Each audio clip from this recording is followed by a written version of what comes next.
Eleazer here, and with this time, I want to share with you the truth about playing it safe when it comes to making big decisions, leaps of faith, and starting your own business in 2013.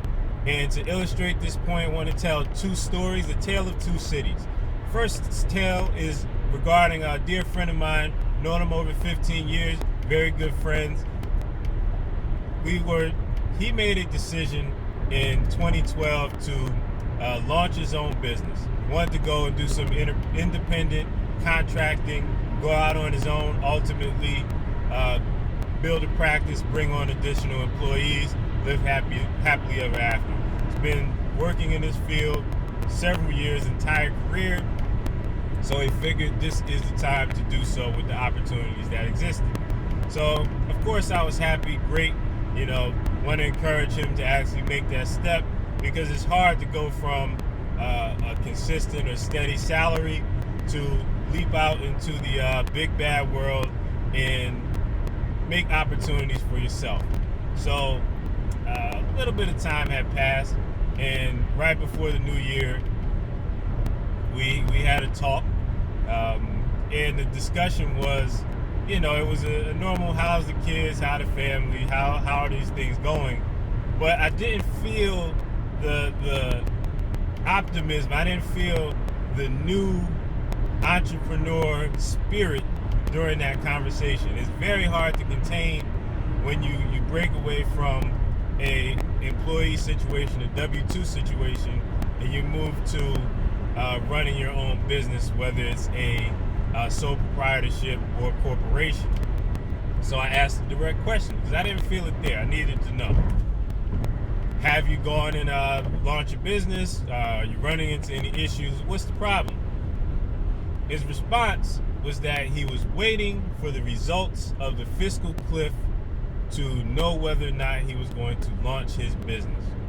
Okay, so that's tale number one. Tale number two, there's a entrepreneur mastermind group that I'm a part of, group of friends of mine who meet on a semi-regular basis, let's say every other month or quarterly.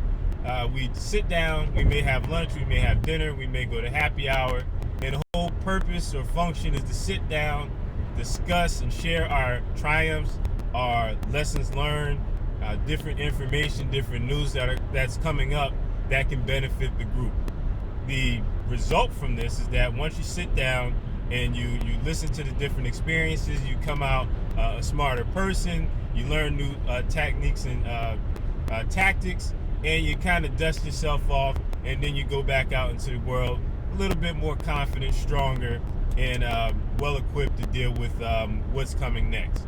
So the question came up from a fellow entrepreneur who brought the question to the group, and I thought it was a relevant point. He said, how are you going to use the fiscal cliff to strengthen your business or take advantage of new opportunities? Great point. So that leads to a few universal truths when it comes to playing it safe and launching your own business or making decisions that you know are the best for you, but for some reason you have a paralysis of thought, or you're just stuck when it comes to taking the right actions. The number one point I want to share with you is that there is no right time to do something that you feel is the best. Your body, the creator gave you this thing called intuition. And with intuition, you see different situations as they happen, or you see examples in other people that relate to you. And you start seeing these signs again and again and again, and it's signaling to you that it's time to take a certain path or a certain action. I trust my intuition 200%. Every time I've gone against it, I ended up regretting not taking that action sooner. And for many of us in our work situations, you may have had to work on Christmas Eve, for example, or you may have seen someone who you know was a valuable addition to your work team get laid off, or you may have brought additional business to your company and they did not compensate you, or you may simply work for a manager who doesn't know how to say thank you or doesn't appreciate the extra work that you put in. These are all different signs that we all see. They may be different for you, but in your heart of hearts, you know when you need to take action, but the issue is that you do not.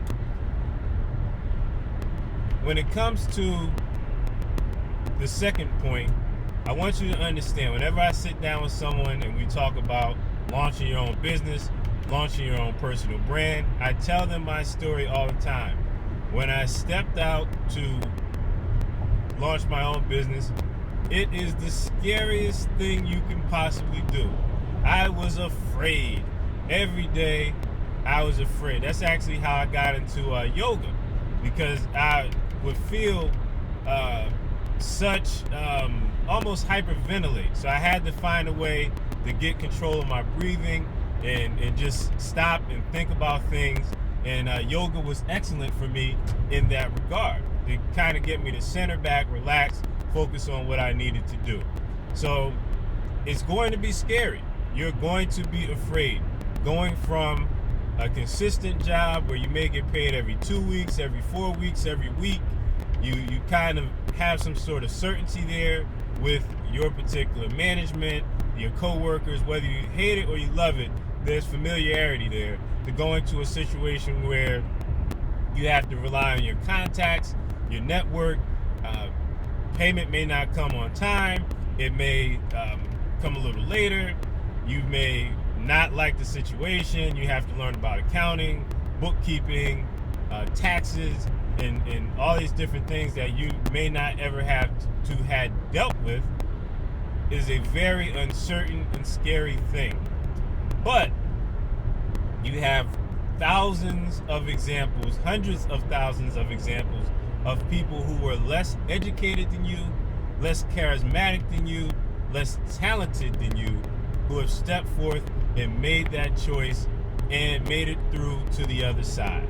So yes, there will be times where you will be afraid, and you'll definitely have those times where you feel challenged, but there is no right time to start. The time to always start is when your heart tells you to. You want to think things through, of course. I'm not bashing business planning. I'm not bashing forecasting. But if you're using your lack of business plan to not take action on something that you feel inside your heart and that your mind tells you is the most logical path, then you're not playing it safe. You are scared. You are afraid, and you're letting your paralysis of analysis stop you from being everything that you want to be. Take comfort in the fact that you worked in your field. You have certain skills that you can transfer to your new business, especially if you're going from being an employee in your current business to launching your own. You have networks, you have contacts, and you can make it happen. Don't play it safe, play it smart. There's a big difference between the two. I'm Shadid Eleazer, and in 2013, I want to see you be as successful as you can possibly be. If you have any questions on how to achieve that, I'd be happy to help. At Mr. Shadid on Twitter, or hello at MrShadid.com. MRSHAD like David, EED like David. Once again, I'm Shadid Eleazer signing out. Be smart, but don't be afraid. Have a great day.